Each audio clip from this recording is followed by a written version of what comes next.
maybe this government is actually deliberately bankrupting BC Hydro. Maybe they actually gave away $50 billion of your money to a bunch of their private power pals. It all starts here. The sun's rays warm the ocean.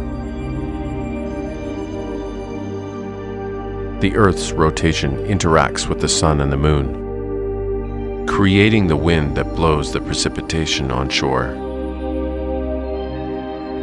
The Earth's gravity pulls the water effortlessly back to the ocean in a continuous cycle.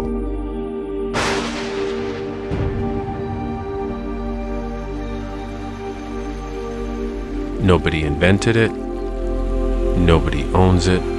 It just is. But how do the cogs and wheels of mankind intersect with the gears of nature?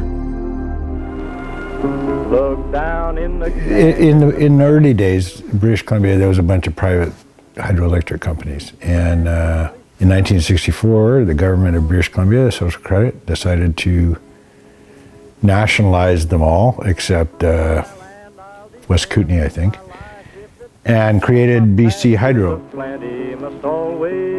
We made a lot of investments through BC Hydro back in the 60s, 70s, and early 80s.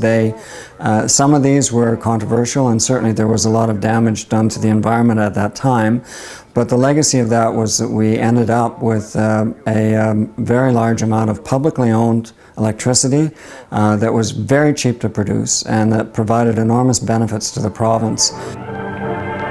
Night and day, engineers work to bring power to the new plants.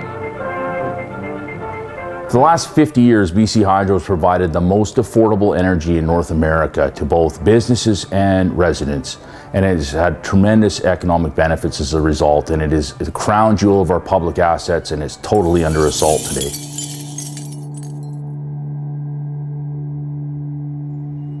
I met a lot of people who, they say hydro, and you can tell from their tone of voice that they think that's some alien institution. They don't get it, that it's them, right? That it's us.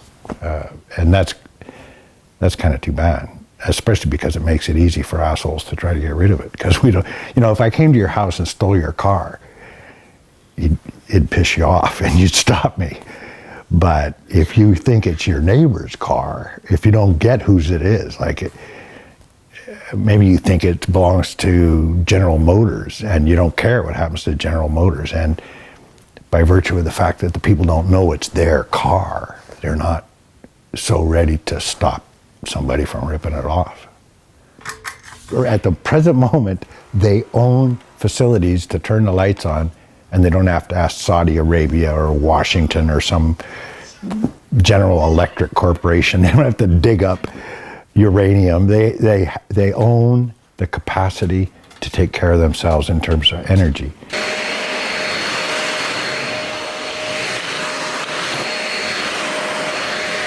Today, BC Hydro unveiled massive rate hikes, more than 25% over the next 5 years. Belle Puri has more on just how it's going to affect the bottom line, yours and Hydro's. BC Hydro systems need refurbishing and rebuilding. That requires money, a lot of money. Hydro's boss says British Columbians have it pretty good right now, paying on average $3 a day for electricity. If you were in Calgary, you'd be paying, instead of $80 or $90 a month, you'd be paying $150 a month. But that's about to change. How much we pay for power will go up next spring and every spring for the next 5 years for a total of 25.5%. Will anybody be jumping up and down today saying, yay, the government raised my hydro rates? No, pretty sure they won't. But in the context of what everybody else on the continent pays for electricity rates, I think it is affordable. I disagreed with the BC Utilities Commission. This all started more than a year ago with Christy Clark overruling the Utilities Commission to keep rate increases low before the election.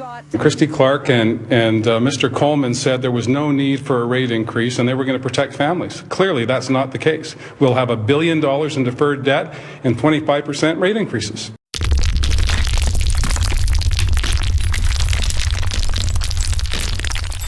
We've been saying In my case, for 6 years now, we've been warning exactly what would happen. We have predicted everything that we've said has come to pass, and that is skyrocketing power bills and the bankrupting of BC Hydro. And it's all being done to enrich a very small group of people who are very closely related to and have supported this government with campaign contributions. And how did they do that? Well, they first, with the energy plan of 2002, they stopped hydro from making new generation investments, with a couple of small exceptions, and directed it to buy all the new power it would require from private power developers located inside the province. And then they made projections of future electricity demand, which they required hydro to meet. And that meant hydro had to buy more and more private power to meet these projections over time. And that led to a flurry of more and more private contracts. Many years ago, BC Hydro, charted out all of these, renewable sites, the run-of-the-river, wind, and so forth. And then that information was basically privatized in kind of a gold rush mentality. From throughout the world, adventurers traveled north to strike it rich. Complete towns were built almost overnight. Companies were able to take advantage of that information that was developed in the public sector and then stake out claims under this new regime where BC Hydro was prevented by the government from building new supply capacity itself. Now we are doing it in the private sector. We don't own the assets at the end of the day.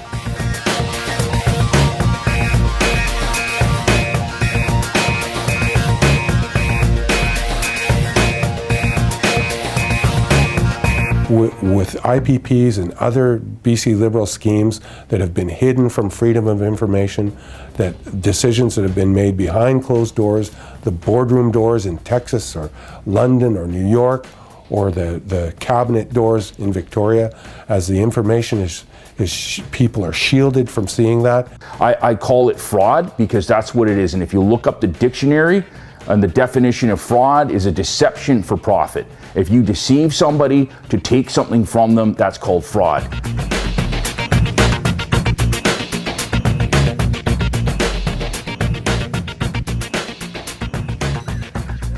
Because the truth of it is, they've driven up our debt, they've undermined our public services, they've liquidated our public assets, and they are auctioning the future of this province to their friends.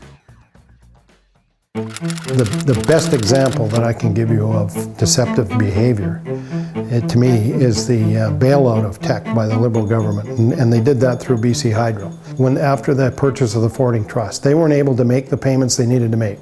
So they needed a fast way to get $800 million, or better than that. They needed a fast way to get cash back on their books so that they could make the payments they needed to make just to stay afloat, keep things above board. And in doing that, they went to the Liberal government, whom they support. They're the largest supporter in BC, the Liberal government, and lo and behold, basically asked the Liberal government, in my opinion anyway, to get bailed out, and they did that through BC Hydro. And how they did that was they put 1/3 of the power of the Juanita Dam up for sale, and the two big combatants that were Fortis and BC Hydro, and Fortis was told to back off. We saw it, and I was there and witnessed what happened. BC Hydro put in a bid for 1/3 of the power of the Juanita Dam for over $800 million. And Fortis was either told to back off or just backed off on their own, knowing that there was a better deal coming down the road. And lo and behold, 3 years later, Fortis buys exactly the same amount of power. I think there's a megawatt difference in power for half of what BC Hydro paid to bail Teck out.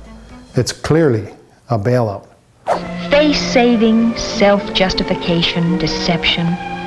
Why? Disappointment, discouragement, a sense of failure. Why?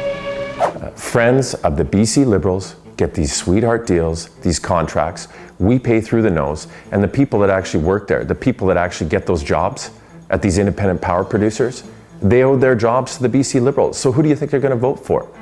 This is just a way to subvert democracy and split that vote. Don't vote for the other guys, because they're going to take your job. I'm suggesting that Christy Clark did not balance the budget, that the BC Liberals are not working for a debt-free BC, and that everything that was on their campaign bus, not just the slogan on the side, but the people inside, were lies. It was a lie. It was a lie that they had any intention of balancing a budget except by liquidating public assets. It's a lie that they're working for a debt-free BC, when in fact their own projections show increases in debt that are at record levels, ongoing.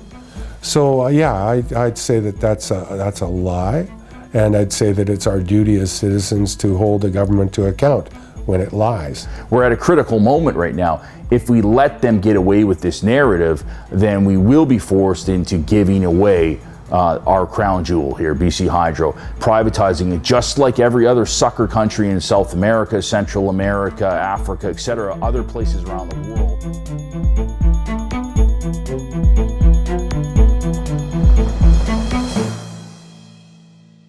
The master plan has been hatched. The 28% increase in hydro will happen for a while, and then eventually they'll turn the public against hydro, and some scumbags like Fortis will walk in and say we can run it better than hydro, and that'll be the end of it. People will buy into it like they buy into politicians like the Conservatives, and that'll be the end of our the crown jewel of the for the BC people.